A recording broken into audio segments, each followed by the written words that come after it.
Tahiti. Just the name inspires visions of blue water and overwater bungalows, and, well, maybe a few pearls. What's up, everybody? It's Nick with Who Dat Travel. Now, let me be honest. On our recent trip there, everything really did scream beauty and relaxation. Now, let's talk a little bit about the background first.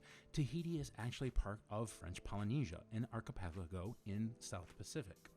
Surprisingly, French Polynesia is actually in the same time zone as Hawaii, so really it's not that bad from the United States.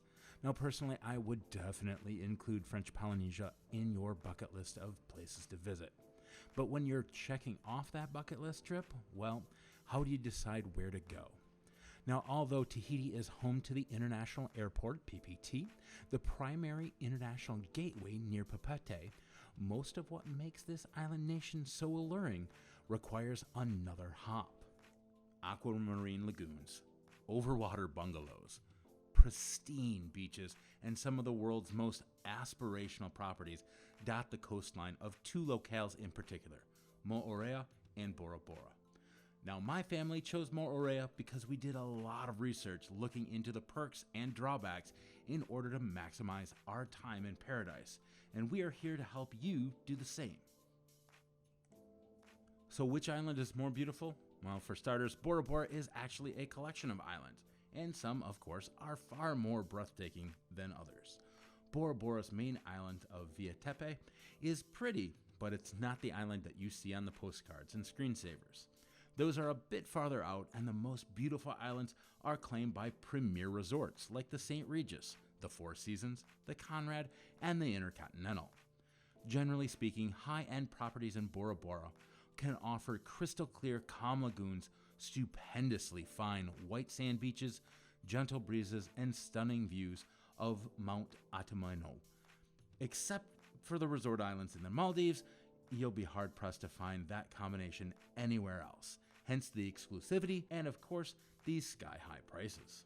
The Hilton Moorea Lagoon Resort and Spa offers a lagoon similar in color and clarity to those found in Bora Bora. The resorts that are not on the lagoons don't have quite the same look, but are stunning nonetheless. In Bora Bora, you'll have to search far and wide for water that is anything short of awe-inspiring. Now, Moorea is a far bigger island than the spattering of land sitting underneath properties like the St. Regis Bora Bora, and its interior is home to lush mountains that soar into the air. This enables you to rent a car or ATV or hike to elevated viewpoints on the island for stunning panoramic views that just aren't possible in Bora Bora. Many properties on Moorea also offer small glimpses of how the locals live, their homes, their shops, their garages, etc. While Bora Bora resorts are the sole occupancy of their islands. So seeing the way that they really live in French Polynesia just isn't the same.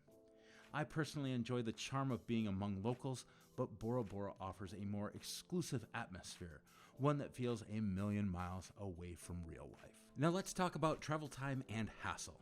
If you only have a few days in French Polynesia, which is not really recommended if you're coming from the United States, I'd strongly recommend Moorea over Bora Bora. Moorea is easily accessible via ferry, and we've covered the ins and outs of making that transfer here. The taxi ride from PPT to the ferry dock takes around 20 minutes, and the ferry to Moorea is another maximum of 45 minutes. The reason I say maximum is there are a few different ferries for the companies, and some of them make the 8-mile trip in close to about 30 minutes. Now, in contrast, visiting Bora Bora not only requires a separate 50-minute flight from Tahiti, PPT, but you're forced to fly on Local Air Tahiti, a local airline that has a monopoly on this route and, well, charges accordingly. Generally, this means arriving at Papeete, PPT, going through immigration, which is about 30 to 60 minutes, collecting your luggage, another 10 minutes, walking over to the domestic terminal, another 10 minutes, waiting in a sizable line to recheck your luggage, another 10 to 60 minutes, and then flying to Bora Bora Airport, which is BOB. Believe it or not, the journey doesn't end there. The BOB Airport is situated on a sliver of land which nothing else of note is on. Once you exit the airport, you're faced with yet another connection, this time by sea. Now, several of Bora Bora's high-end hotels have dedicated boat docks there to whisk patrons from BOB directly to their resorts, usually at luxury prices. Don't get me wrong, Bora Bora is, on the whole, more expensive than Moorea.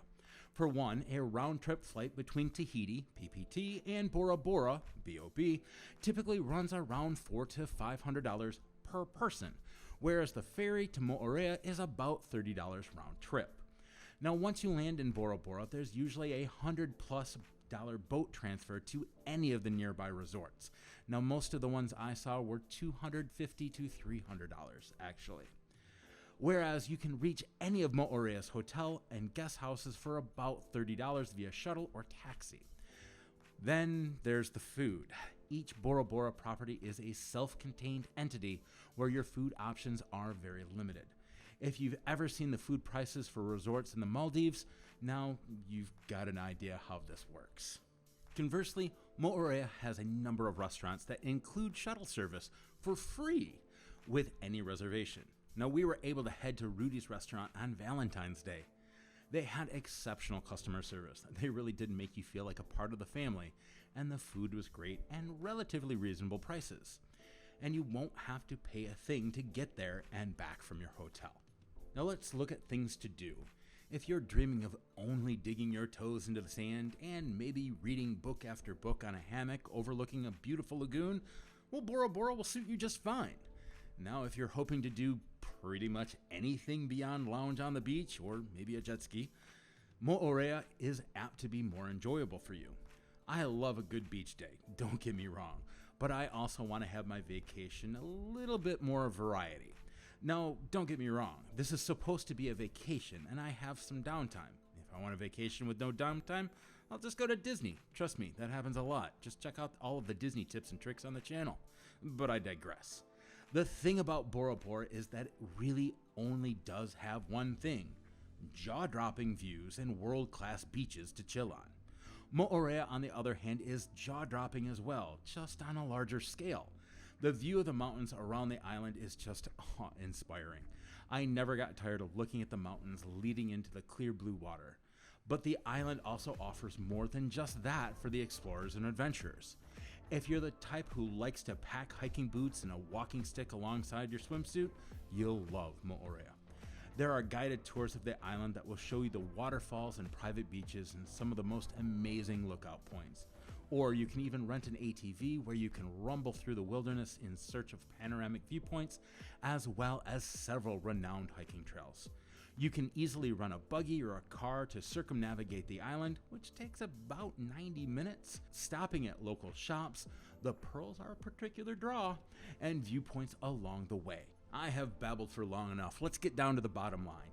If you're debating between a trip to Moorea or Bora Bora, you can't make a poor choice. Both destinations will be imprinted in your mind long after you depart.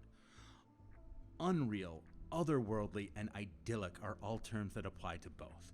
So focus on two primary factors when choosing. First, budget. You really can do things a little bit more on a budget in Moorea. There are ways to make things just a bit cheaper, but still get the same basic experience. The second factor, what style of holiday do you really prefer? If you're all about water sports, lounging on the beach, and relaxing at the spa, Bora Bora has you covered. If you're looking to splice in some bona fide adventure, ATV tours, hiking, etc., turn your gaze to Moorea. Ultimately, we choose Moorea. This was a family vacation. Yeah, I know, we're crazy enough to bring a 3-year-old. But we really needed to have a bit more to do than just stay at the island. Overall, we made a wonderful choice. To hear more about our time in French Polynesia and our other travels, hit the subscribe button. And to never miss a video, hit the bell to be notified when I release new content. Also, if you found this video helpful, please hit that like button. It really does help spread the videos to a larger audience with the YouTube algorithm. With that being said, I hope you all had a great day, and well, we'll see you real soon. Thanks, everybody. Bye-bye.